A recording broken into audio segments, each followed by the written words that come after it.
Howdy, howdy, howdy, my name is Anachi Sasuke. Welcome back to Let's Read the SCP Foundation Wiki. So, I decided to go back and check because I honestly wasn't sure when the first episode of this series happened. And the answer is May the 1st, 2017. Which means, if perpetual road work had not happened, we would have broken 1,000 by now, right before the two-year anniversary of me starting this series.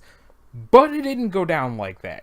So, I don't want to make any promises, but I'm going to do what I can to, if not reach episode one, not what, wow, if not reach entry 1000, at least get to episode 200 by May the 1st. Don't hold me to it, but I have every intention of trying. Now, where were we? I believe last episode we read Rice Bowl, Night Feeder, Duct Tape, Inland Lighthouse, and Ancient Playing Card. So this episode is going to be Fruit of Man, Walking Sticks, Blood and Thunder, with many voices, Erne or marionettes, and depending on how long that takes, maybe we'll keep going. So, it's also possible that I already read this one and I just don't remember. Did I already read Fruit of Man? I don't think I read Fruit of Man. I saw the word deciduous and I don't remember saying deciduous in the last 2 weeks. So, specimens of 936 are to be kept on the grounds of Bioresearch Site 104, enclosed by a fence to prevent unauthorized access, and watered daily. Approximately once a month, the plantation is to be screened for any 936-1 by 2 disposable dudes of adequate physical ability, and 1 are to be harvested according to site plan.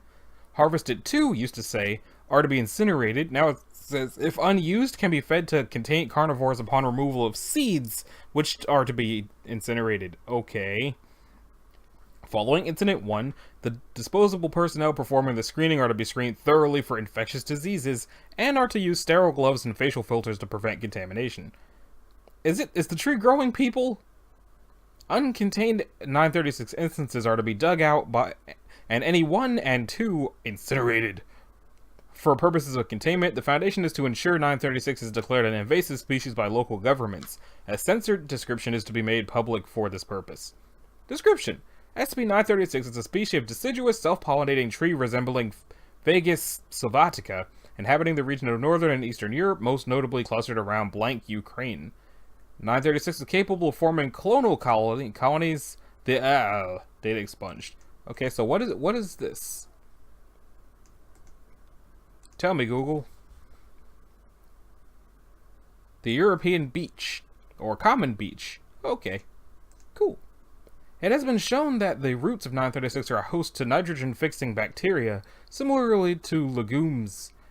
As during most of its life cycle, the plant doesn't display any anomalous properties. Checking for unusual soil nitration level shows promise as an identification method. 936 is monoecious, and during flowering, specimens can be recognized by an unusually high male-to-female flower ratio. There are only several dozen female flowers, usually growing directly on older wood. Out of those, on average, less than 6 continue development, and it is rare for more than a single fruit to reach maturity. The resulting fruit, classified 1, is covered in a green cupule, and rapidly grows towards its ripe mass of approximately 85 kilograms. That seems large for a fruit.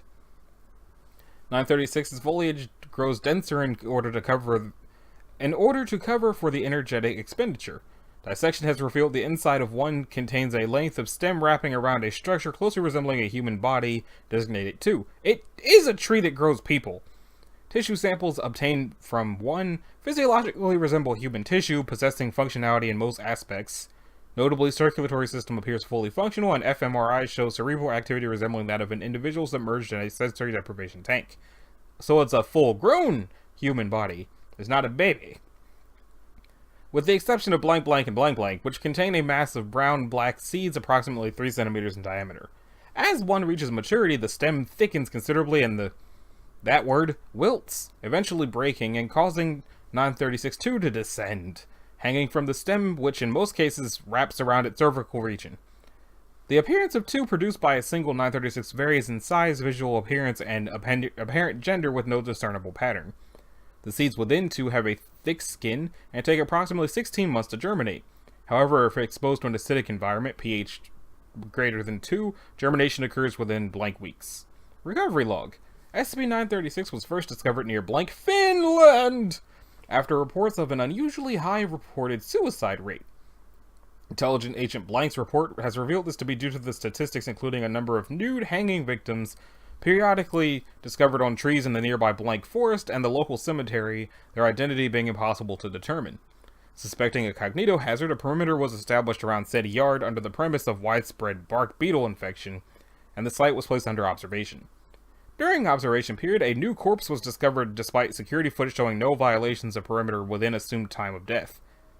Autopsy revealed anomalies inconsistent with human anatomy, notably seeds located in redacted. Agent F noted that all victims have been found hanging from a single species of tree, and a thorough examination has resulted in the procurement of several samples of unripe 1, leading to 936 classification. MTF She-8 spear hunters perform removal of all instances of 936 within a surrounding area of 45 square kilometers. Obtained seeds contained at Bioresearch Site 104. Addendum 1, Experiment Log 936. Subject D532, 25-year-old male. Graft 100 square centimeters of skin taken from 2. The skin graft implanted successfully. Skin shows higher mechanical resistance, possibly due to interstitial cellulose fibers. However, incisions take longer to heal and poor resistance to UV light. Subject disposable 821, 25-year-old male. Muscle tissue taken from biceps of 2. Muscle graft implanted successfully. Muscular tissue appears to behave ordinarily and has similar strength/volume ratio.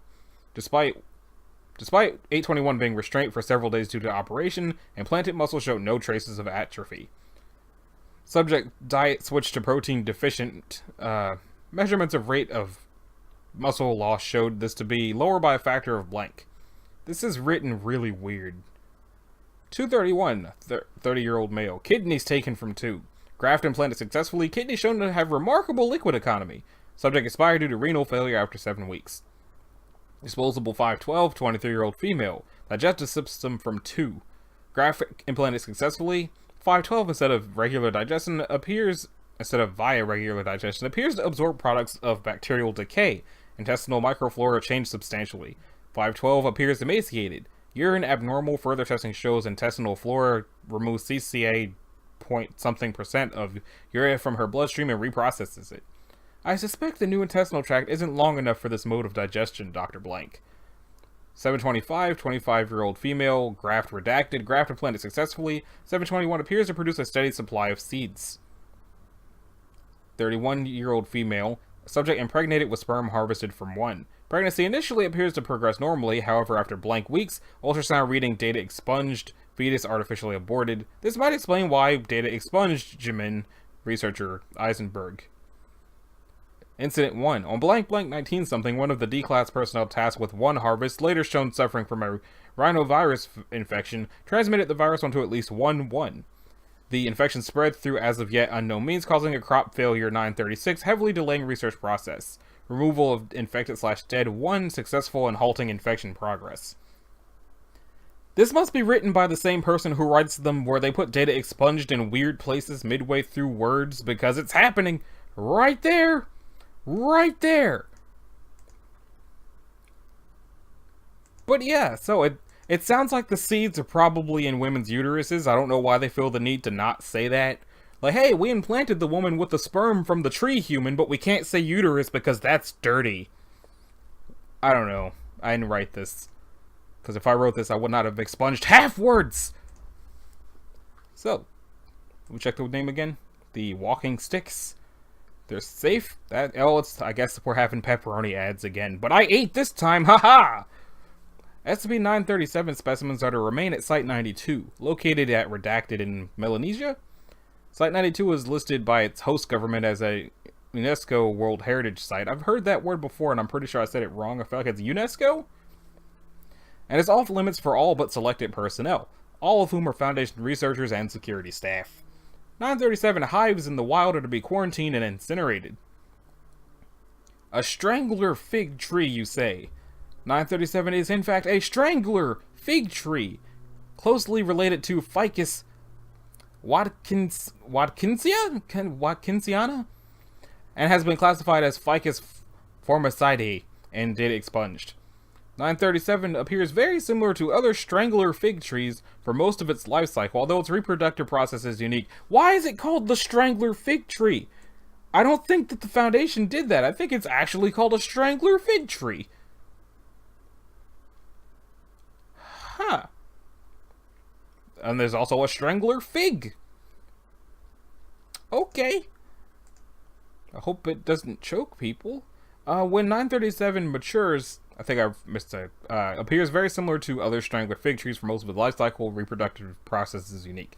When it matures, it begins to flower and bear fruit, designated 2. The flowers are apparently self-pollinating as opposed to other fig trees. When developed, the fruit are insectoid in appearance with a head, thorax, abdomen, and 6 legs, growing up to 5 centimeters in length. 2 specimens have a convergent anatomy with insects, including a cellulose exoskeleton, spiracles, and heart analogs, but lacking a proper digestive tract, because sunlight probably. 2 have leafy growths on the back that resemble wings, with ripe specimens hardening to a flattened wing of fibrous papery tissue, reminiscent of a maple seed's rotors. Once it is fully developed, an individual will detach itself temporarily and begin to walk around and tend to its parent tree. 2 will forage for plant and animal matter and use such to fertilize the roots not only of its host plant, but also any other nearby instances of 937. Is this just the weird plant episode, then? The various subtypes, 2 fruit, behave rather in the manner of ants, and with the parent 937 functioning as both hive and queen. SCP-937-2 also behave like ants in terms of their aggressive behavior towards anything outside their species, as well as their sting. The sting induces necrosis at the site very quickly, and the fruit will work together to overwhelm even small mammals. Fortunately, while painful, the sting does not endanger humans and can be averted with proper precautions. How do you avert necrosis? I can only really think of one way to avert necrosis, unless it's just a little bit of necrosis. Like, oh man, I got a necrosis paper cut. Dang, better pour some peroxide on it. I don't think that's what this is. Once ripe, 2 will climb as high as possible and glide to other trees, where they will germinate as a normal eventually extending roots to the ground and foliage upwards. Like other strangler figs, 937 will surround the trees that they germinated on and eventually kill them. The trees? This, combined with the aggressive nature of 2, makes 937 a particularly noxious weed should the species manage to gain a foothold.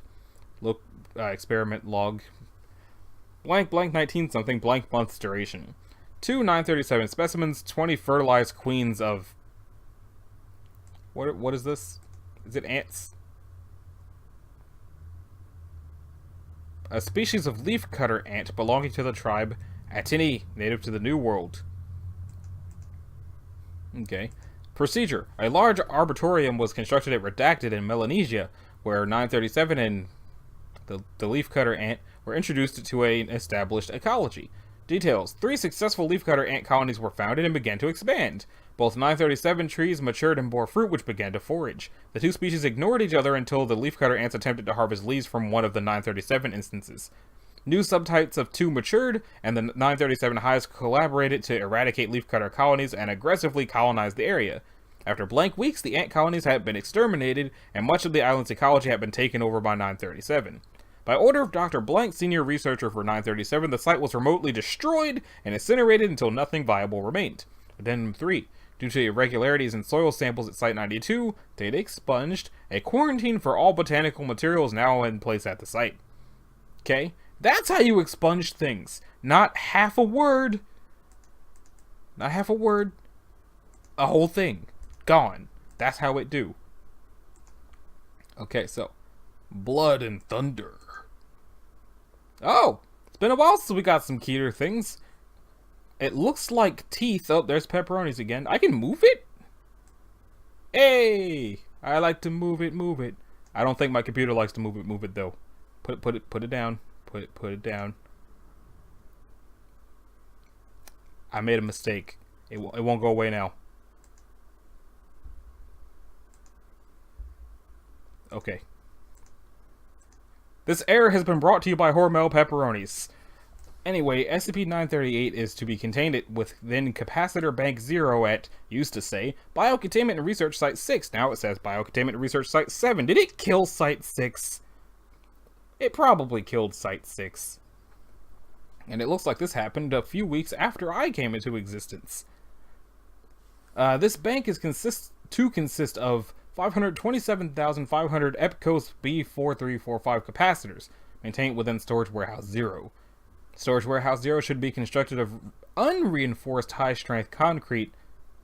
What? Is that to say it's not reinforced concrete, or was it reinforced concrete that you then unreinforced? Because that's what that word implies, but how do you unreinforce something? Its interior walls, floor, and ceiling lined with 5 centimeters of insulating PVC.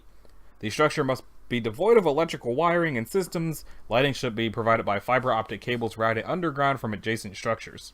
Neither the fiber optic cables nor their cladding may be electrically conductive. Storage Warehouse 0 should be a minimum of 50 meters from adjacent structures. Capacitor storage racks are to be positioned over the warehouse's built-in floor drains. Capacitors containing 938 appear to seep a dark red fluid, identified as redacted blood, in a manner visually similar to condensation. This is normal, and not a sign that 938 containment has been breached. This phenomenon may be ignored, provided Storage Warehouse 0's floor drains remain unobstructed, and precautions are taken to ensure this blood does not interfere with capacitors positioned below. Should this phenomenon cease, Site Command is to be immediately informed of a potential breach of containment.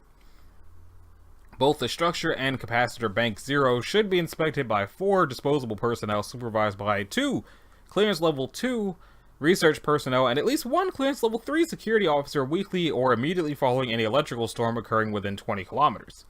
No electronic devices are to be brought into Storage Warehouse 0 without prior authorization of Level 4 research staff. Personnel implanted with pacemakers or metallic implants are denied access to this facility. Makes sense, those are electrical, probably makes you do a dead. Inspection personnel are encouraged to carry secondary chemical light sources as a precaution against total lighting and power failure. That sounds like it makes darkness its best friend. Description: SCP-938 is a predatory electrical entity. The entity appears to exist as electrical potential of intensity similar to that which accompanies a moderate electrical storm. It frequently travels with such storms. It enters electrical grids through lightning strikes, often causing a temporary loss of power. Upon infiltrating an electrical grid, 938 typically selects a single occupied structure to monitor. While dormant within power grids, the only known indication of 938's presence are anomalous readings by devices sensitive to electromagnetic fields, see below. 938 becomes active upon an electrical storm entering within approximately 5 kilometers of its current location. Its behavior during this period of activity is characterized by interference with the function of electrical devices, see below, aimed at attracting the attention of individuals within the building.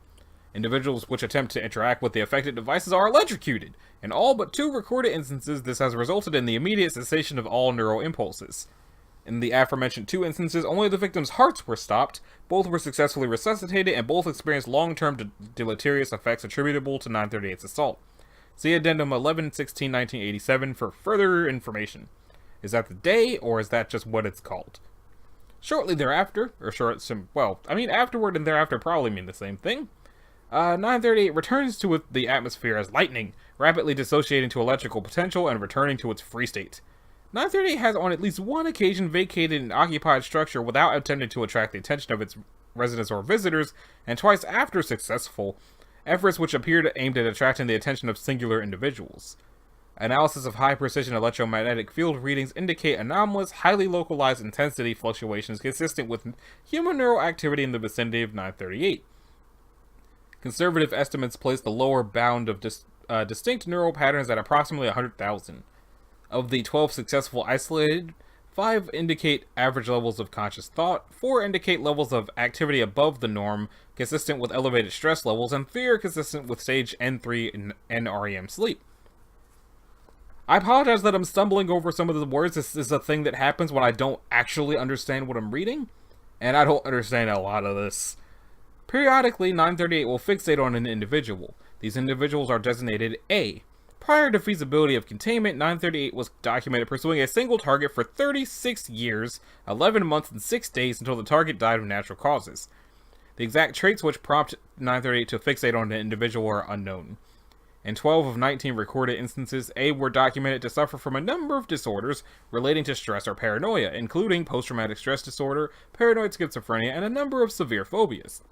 These disorders are likely the result of extended proximity to 938, and not a criterion by which it bases its target selection. See Addendum 413-1979. Containment history of 938 is available here. It sure is.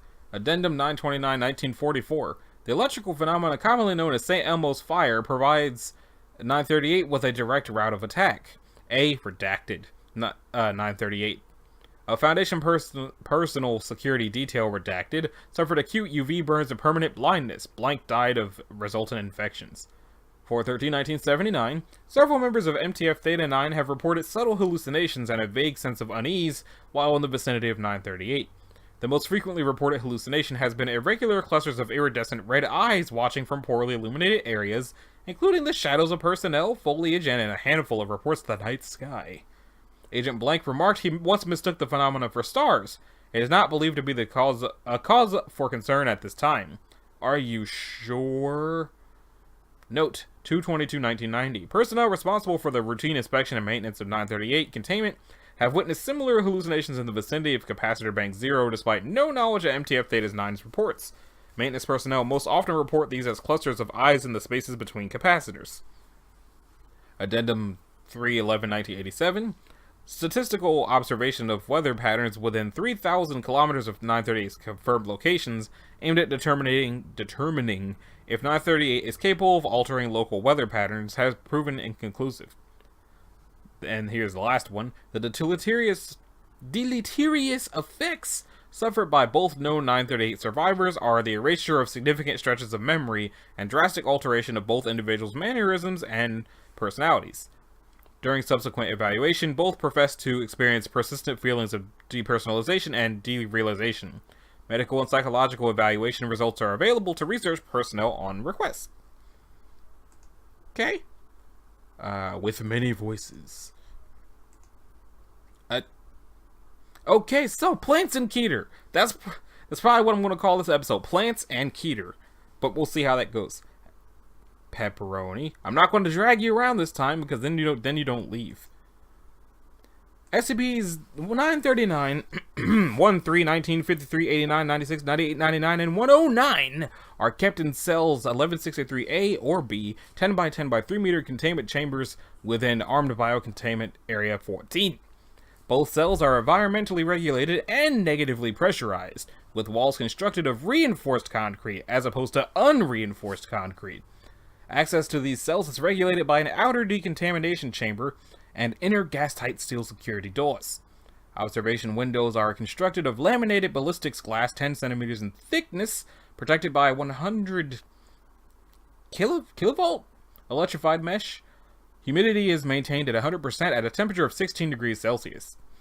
Specimens are monitored at all times via infrared cameras. Does this mean they're invisible? Level 4 authorization is required to access 939, their containment areas, or the observation chambers. SCP-939-101 is dismembered and stored in cryogenic preservation tanks 939-101A to 101M within Bioresearch Area 12. What is this called again? With many voices. Okay.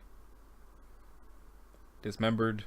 Access to 101 requires authorization by 2 clearance level 3 personnel, one of which must be present for all research and testing. The contents of only one 101 tank may be accessed at any given time. Core temperature of 101 tissues must be monitored while removed from cryogenic preservation. Should core temperature exceed 10 degrees Celsius, tissues are to be returned to their corresponding tank and all testing suspended for a period of 72 hours. Barring core temperature exceeding 10 degrees Celsius, research of 101 tissues may continue as long as its ramblings and pleas for release may be tolerated. Containment cells should be cleaned bi-weekly. While this takes place, 939 specimens will be transferred to the adjacent cell. During this time, the cell's door and observation window must be inspected for damage and repaired or replaced accordingly. Heavy sedation of all 939 is required before any interaction, including transfer between cells and experimentation, may take place. See document TE4 for transfer and experimentation protocol. That's probably what the TE stands for. Level C hazmat gears to be worn by personnel during interactions with 939 specimens and in any areas which they have been known to inhabit. So if they've been there, hazmat suit. If they are there, hazmat suit. Afterwards, standard decontamination procedures are to be observed by all personnel involved to ensure no secondary spread of amnestic agents occur. So probably not fire, but whatever liquid is as close to fire as they can get. Following incident ABCA 149393, all non-disposable personnel interacting with 939 for any length of time are required to wear 2 waterproof electronic pulse monitors for the duration of such interaction. These pulse monitors will transmit to a wireless monitoring system independent of a facility's main power grid with at least one backup power system on standby. Should both an individual's pulse monitors flatline or otherwise malfunction, the wearer will be presumed dead, personnel instructed to disregard all the wearer's subsequent vocalizations, and a breach of containment declared automatically. Security personnel responding to such a breach are likewise required to wear these pulse monitors. Additionally, all live 939 must be implanted with subdermal tracking devices upon capture. This sounds like it's going to be messed up. SCP-939 are endothermic, pack-based predators, which display atrophy of various systems similar to troglodytic organisms? Troglodytic. The skins of 939 are highly permeable to moisture and translucent red, owing to a compound chemically similar to hemoglobin. They average 2.2 meters tall, standing upright, and weigh an average 250 kilograms, though weight is highly variable. Each of their 4 limbs end in 3-fingered claws with a 4th opposable digit, and are covered in setae, which considerably augment climbing ability. So probably the little grippy things that geckos have. Their heads are elongated, devoid of even vestigial eyes or eye sockets, and contain no brain casing.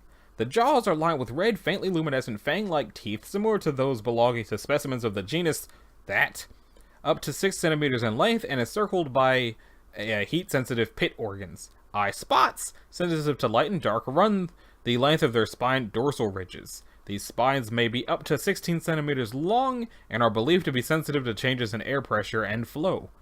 I wonder what this looks like. It sounds pretty wild. It sounds like a xenomorph, but significantly worse to look at. 939 do not possess many vital organ systems. Central and peripheral nervous systems, circulatory system, and digestive tract are all absent. The respiratory system is atrophied and serves no apparent purpose beyond spreading AMNC227 see below. They have no apparent physiological need to feed, nor any way to digest consumed tissue. Ingested materials typically accumulates in the respiratory system of 939 and is regurgitated once the amount is sufficient to markedly inhibit its function. So it eats things, though it does not need to. It clogs up its respiratory system, and then it hocks a loogie. Despite the absence of many vital organ systems, they are capable of bearing live young. See Addendum 1016-1991. Why are the addendums suddenly dates instead of numbers? Did the same person write this as the last thing? Maybe. The primary method of luring prey is the imitation of human speech in the voices of prior victims, though imitation of other species and active nocturnal hunts have been documented. 939 vocalizations often imply significant distress. Whether 939 understands their vocalizations or are repeating previously heard phrases is the subject of ongoing study. How it acquires voices is not currently understood. Specimens have been documented imitating victims despite never hearing the victim speak. Analysis of 939 vocalizations cannot distinguish between 939 and samples of known victims' voices. The use of biometric voice recognition security or identification systems at any installation housing 939 is strongly discouraged for this reason. Prey is usually killed with a single bite to the cranium or neck. Bite forces have been measured in excess of 35. I don't know what that means, but it's probably bad. 939 exhaled minute traces of aerosolized Class C amnestic designated AMC-C227. AMN-C227 causes temporary anterograde amnesia, inhibiting memory formation for the duration of exposure, plus an average of 30 minutes. It is colorless, odorless, and tasteless with an estimated ECT 50 for inhalation of 0.0015 milligrams per minute by meter cubed? In well-ventilated or open-air environments, risk of exposure to ECT-50 is greatly reduced but not negligible. 227 is typically undetectable in the bloodstream 60 minutes following cessation of exposure. Reported sensations of disorientation and mild hallucinations immediately following removal from environments saturated with the agent are similar to recreational use of numerous psychoactive substances and are easily mistaken as such. Who is working at the Foundation and interacting with this creature, feeling the amnestic and going, oh man, it must have been that weed I had. Who was that stupid? Who was that? Anyway, note 325-2005. This report pertains to morphology alpha. For information regarding morphology beta, see redacted experiment log 914. They didn't do that. Please tell me they didn't do that. Oh god. AMTF new 7 after actual report blankety blank redacted. 11/14/981. A log of radio traffic between capture teams during initial contact is available here. I feel like I should read that. This addendum used to say, due to the intense aversion to bright light, it has been deemed a minimal risk of escape. Standard fluorescent hallway lighting is sufficient to deter it from leaving its darkened cell. Now there's a new addendum that's probably made that not work. But before that, Addendum 1987, preliminary research into C-227 suggests potential for use as a general-purpose amnestic. Methods of mass-producing the agent, as well as possible adverse effects, are being investigated at Biocontainment Research Site 6. So it's not that this creature emits the amnestic they made.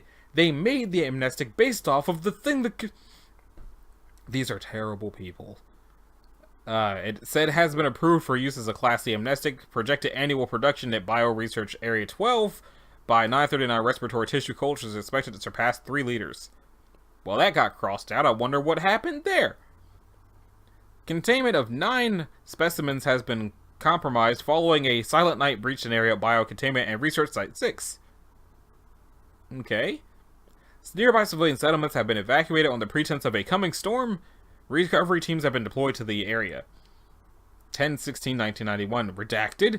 In light of this, all interaction with 939 from September 8th to October 7th in the Northern Hemisphere or March 6th to April 4th in the Southern Hemisphere is strictly forbidden. Redacted. No male specimens of 939 have yet been identified. Redacted contain a Class B amnestic. Redacted. And here's another addendum. Effective immediately, use of C-227 as an amnestic is suspended indefinitely. Consult incident report... There is so many bad things that happened in this article, and we're not even done yet. We still gotta read 940. Okay, open that as a new link. Open that as a new link. Let's at least look at them. Pepperoni's why? Get out of here.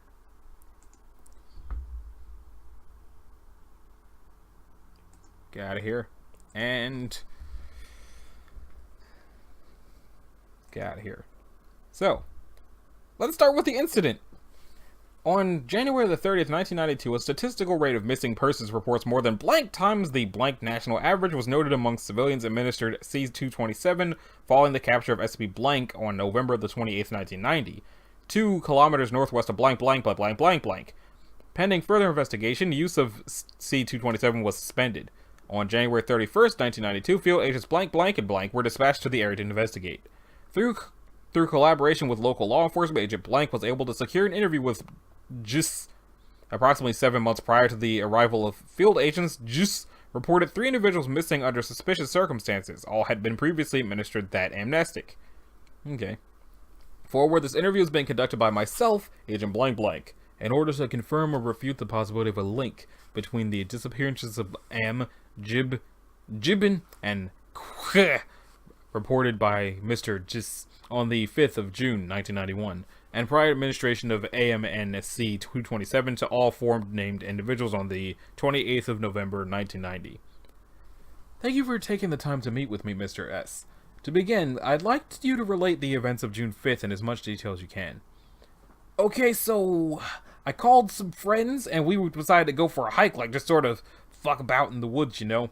It was a nice enough day out, and we had nothing better to do. I remember superfluous dialogue redacted. Nothing seemed strange until I commented on a feeling of deja vu.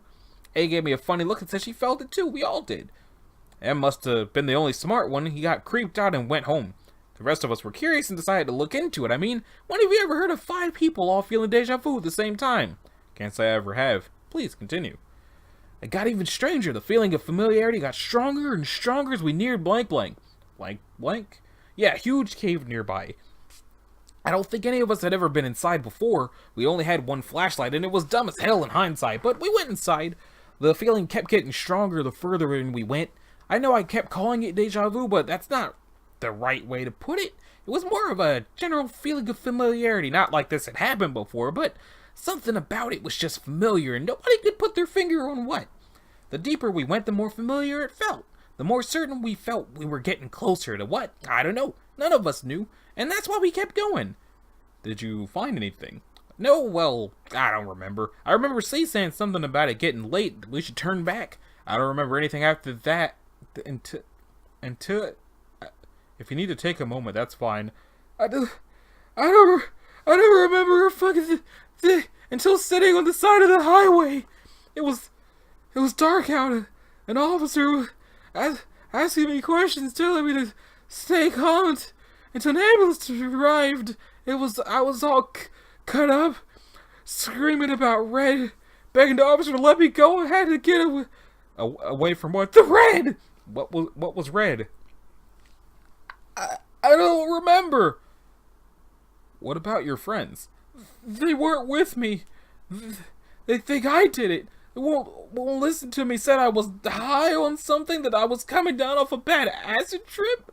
I kept screaming at the ambulance, flashing lights that they were going to get me. I don't remember that, but Red makes me feel uneasy now.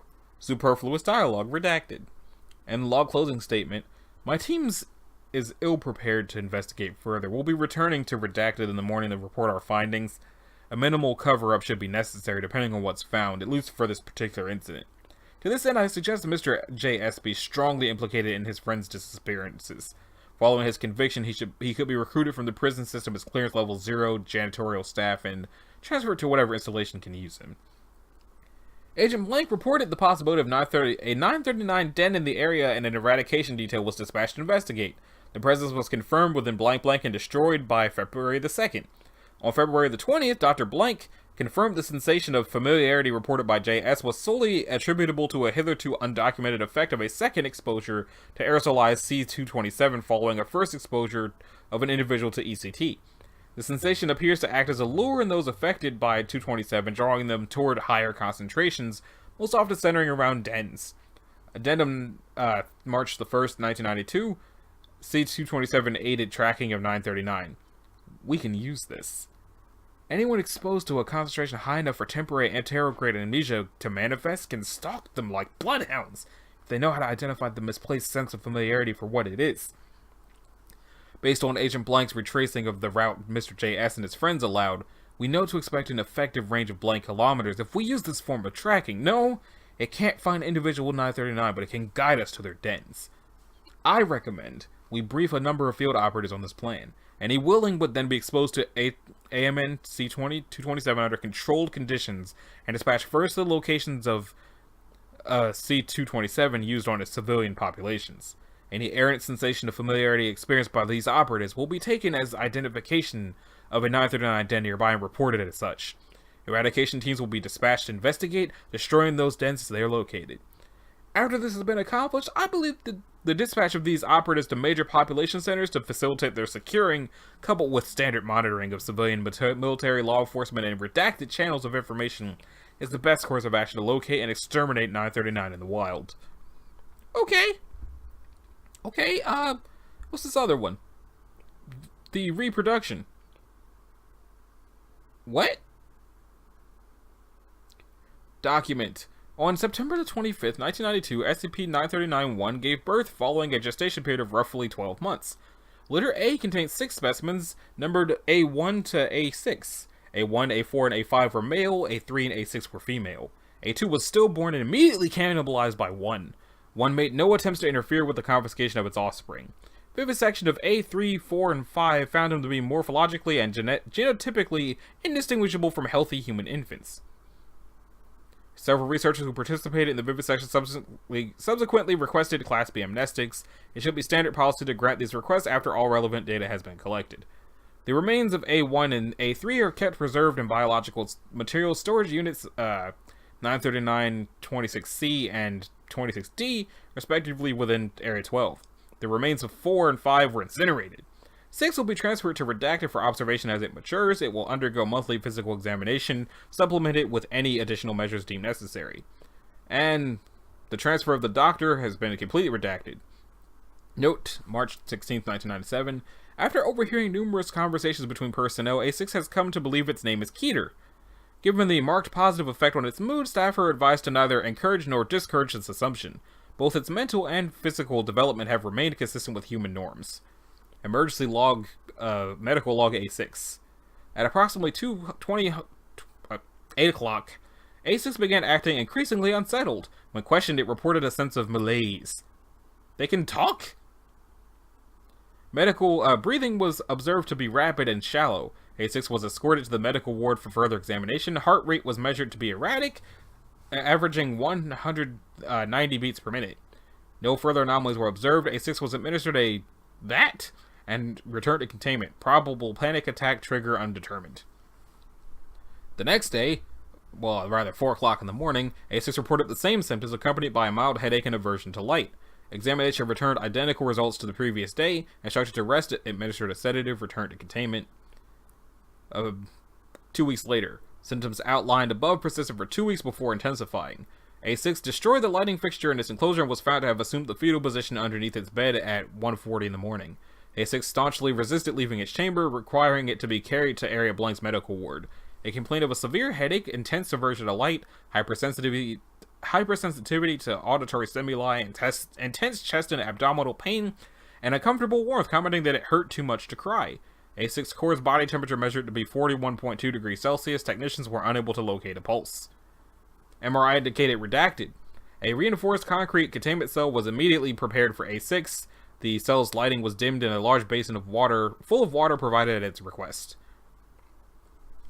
A couple of days later, A6 immersed itself in the provided water basin and remained inactive for a period of 41 hours, at which point it began violently tearing at its skin. It displayed a considerable amount of distress upon realizing its skin was sloughing off, but appeared unable to stop. At 23:36 hours, Dr. Blank reported A6's head detached itself. By 22:40 hours, it appeared morphologically identical to, albeit much smaller than, 939-1. A6 has been redesignated as SCP-939-101, will be transferred to Bioresearch Area for further study. Oh! I guess this is,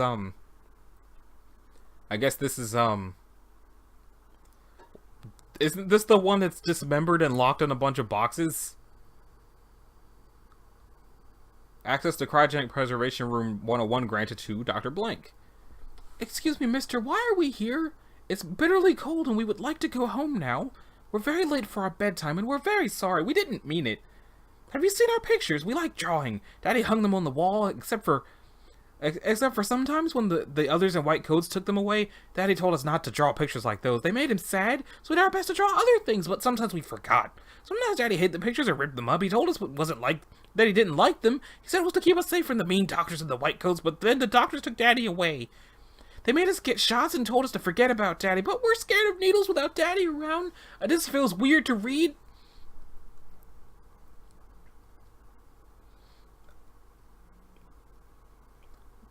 I think what this probably is just the thing is trying to get out, because I believe this what was called the many voices. With many voices. So yeah, that's just trying to get away. Okay, and the last thing was the initial contact log.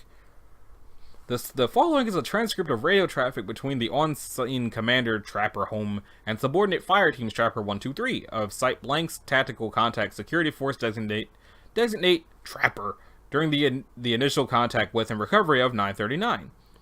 Trapper was deployed to the outskirts of Blankety Blank on October 28, 1981, following the disappearances of a Foundation field agent. The agent was investigating a number of localized missing persons cases, as well as the loss of contact with several law enforcement officers dispatched to investigate these cases in the area. Alright, let's get those comm checks, people. Those field masks were giving you Vox a hell of a time last time out. Trapper home, Trapper 2, Trapper 3. This is 1 radio check over. Lima Charlie 1. Gotcha 1. All stations I have you loud and clear. Be advised your teams are go for entry. Trapper 1, weapons tight. Solid copy home. 3, stand by with home. You know your job. 2, keep your team tight on my flank after we breach. Copy 1. 1, stack up. I don't know what voices to give these people. They're probably all about to die anyway. I don't think it matters. Members of Trapper 1 can be heard acknowledging Trapper 1's lead command. Execute. Alright, the water charge goes in 1. Or goes in 5. Water charge detonates. Stairs, front! Clear left! Door right! Right side clear! Overhead's clear. Thompson on me. Cross. Room clear. Trapper home, Trapper 1 and 2 reported no contact. 2, secure that passageway. Mark your territory and then follow my team down. Keep an eye out for our man and call it when you come down. I don't want any blue on blue. Solid?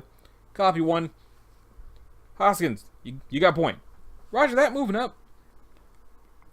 Trapper home, this is 1. Be advised we are moving further into the structure. Down the ladder well over. Solid copy 1. Proceed over. Members of Trapper 1 can be heard calling out doorways and landing as they move further down the stairs. Trapper home, be advised, I'm starting to smell something rotten down here, and it's pretty strong. Something's been dead for a while. Stand by. Team, halt. Home, I'm looking at some shredded clothing down here. No bodies, just the clothes, and nothing that looks like our man. There's the cop. Jesus, man, look at that. Looks like something just took a huge bite out of that vest. Lock it up down there, 1. Washburn, get back on track. Copy home. Trapper 2, keep watch yourself. Something's around our POS has an appetite and looks like it's got a pretty mean bite. Solid 1. We're almost done up here. If our agent's here, he's down there with you guys. We'll be down as soon as we... A muffled human voice is audible through Agent Washburn's Vox feed, unintelligible and distant. 1 and 2, freeze! Help me, Jesus Christ, somebody! Home 2, I think we got our man. Hustle up, people. Trapper 1 can be heard moving quickly through the structure. The cry for help is again audible. Home, we've reached the source of the noise. We're about to get our agent back. 2, have Doc prep the trauma bag. This guy sounds like he's in bad shape. Hostage, do it! 2, shotgun reports. Sound of door slamming on floor. Immediate sustained gunfire. Home contact! 2, get the fuck down here! Roland, pull back! Hoskins is down! Shit! Roland on your right. 2, hurry the fuck up! 1, what the hell's going on down there? Gunfire ceases. Trapper 1, sound off! Agent Washburn shouting all cop. 2, get the fuck down here! Hoskins is down! Hurry the fuck up! Copy 1, Harrison, Thompson, you're coming with me. Gabardi, stay with Doc.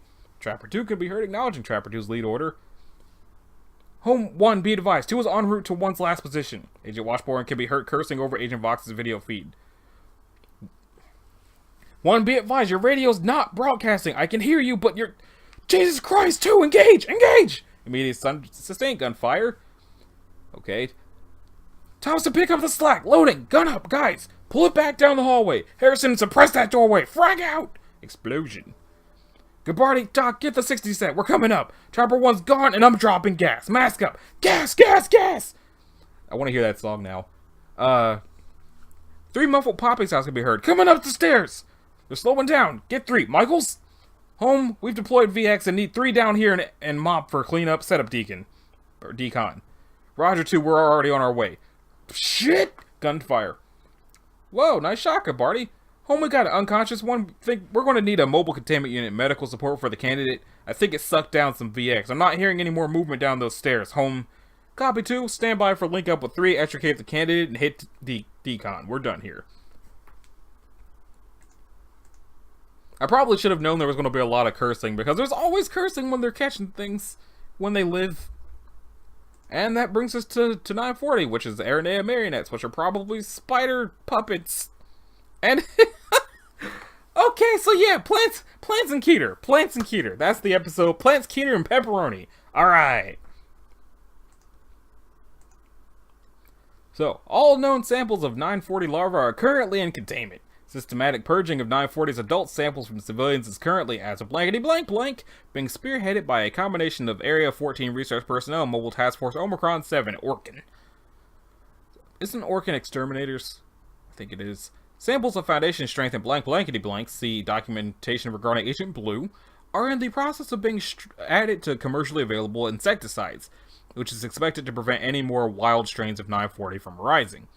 All SCP-940 infectees are to be treated as Class 4 biohazards and are to be contained and transported under heavy sedation to Area 14 or otherwise terminated. With fire, probably. Deceased bodies, I mean they are decreasing the body count, infected with 940 strain regardless of developmental stage are to be incinerated. Description: SCP-940 is a parasitoid organism with some superficial similarities to troglodytic members of the class Arachnida. Adult species are highly agile and possess leg spans of 4 to 7 meters. Oh god. Due to the difficulty in separating 940 from their hosts, see below. I don't want to see below. Average weight and body size are moot considerations. Each of their 8 translucent legs is dotted regularly with 6 types of specialized sensory organs: IR-sensitive pit organs, ampullae of Lorenzini, compound and non-compound eye sensitive to UV, and 2 additional organs of indeterminate function, and end-enlarged tarsal claws, possessing scapulae and setacules, common among spiders for a species of hunting spiders and allowing them to climb sheer vertical surfaces with ease. The little pink things that tarantulas have? I assume that's what that is. 940 possesses a radial nerve net similar to Asteroidea, or the common starfish, and no central nervous system. The possibility that 940 rely on their host brain power for processing external stimuli cannot be ruled out at this time. Infection occurs following exposure to bodily fluids containing 940 eggs and larvae.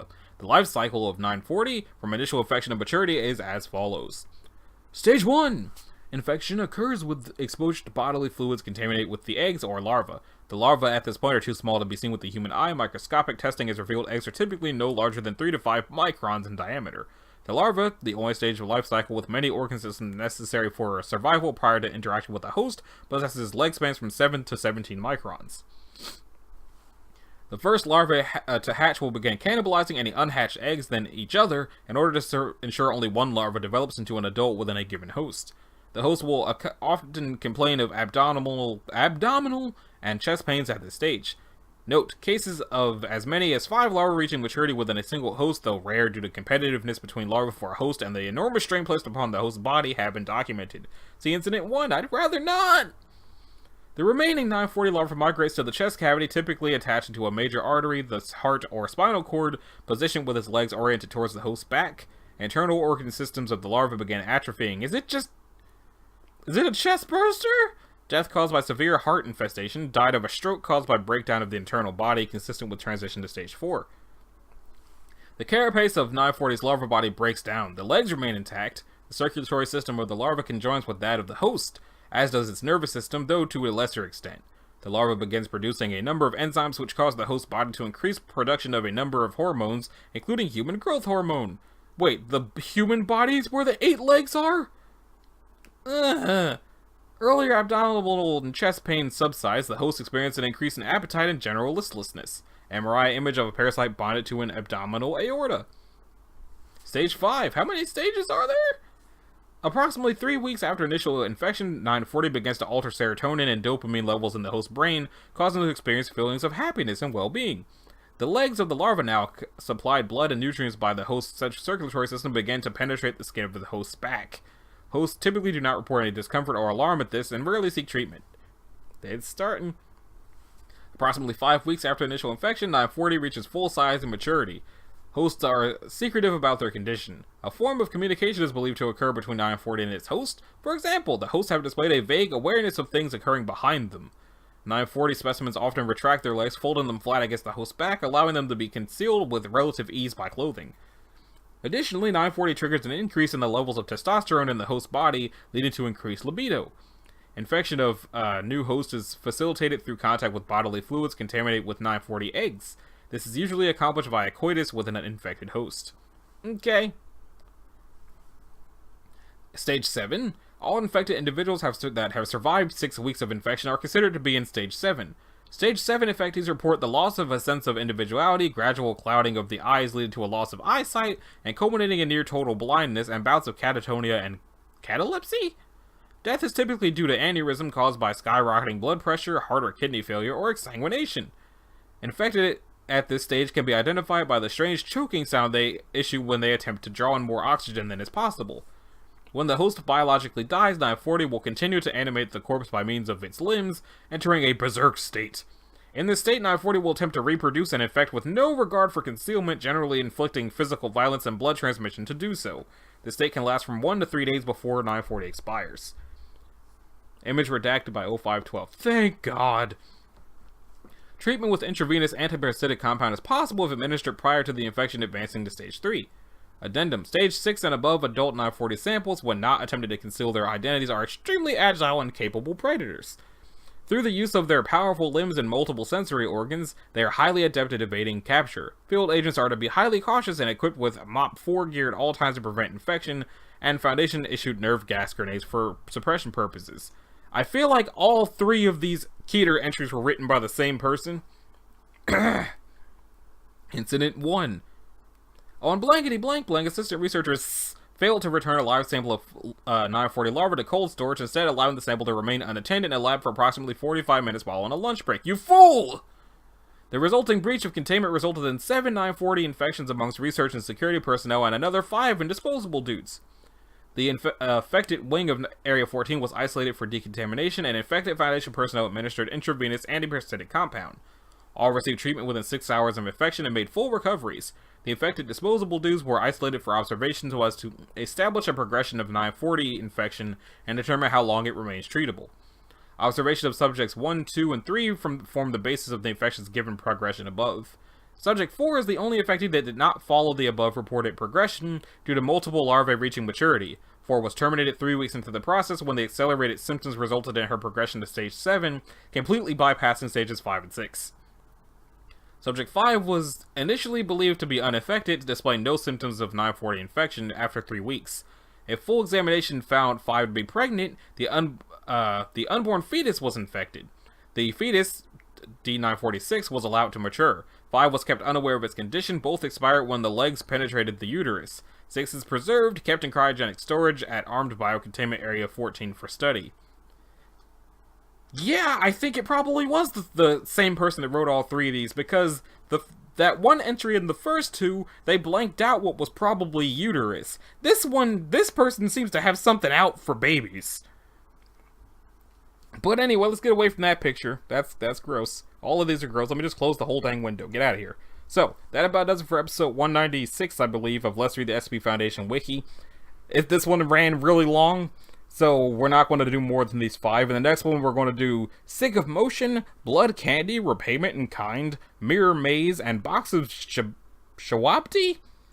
And if we have time for more, we'll do more than that. But, that being said, this has been Anachi Sasuke. If you liked it, a like and a subscribe will be groovy. If you didn't, I understand, because holy crap, those Keter entries!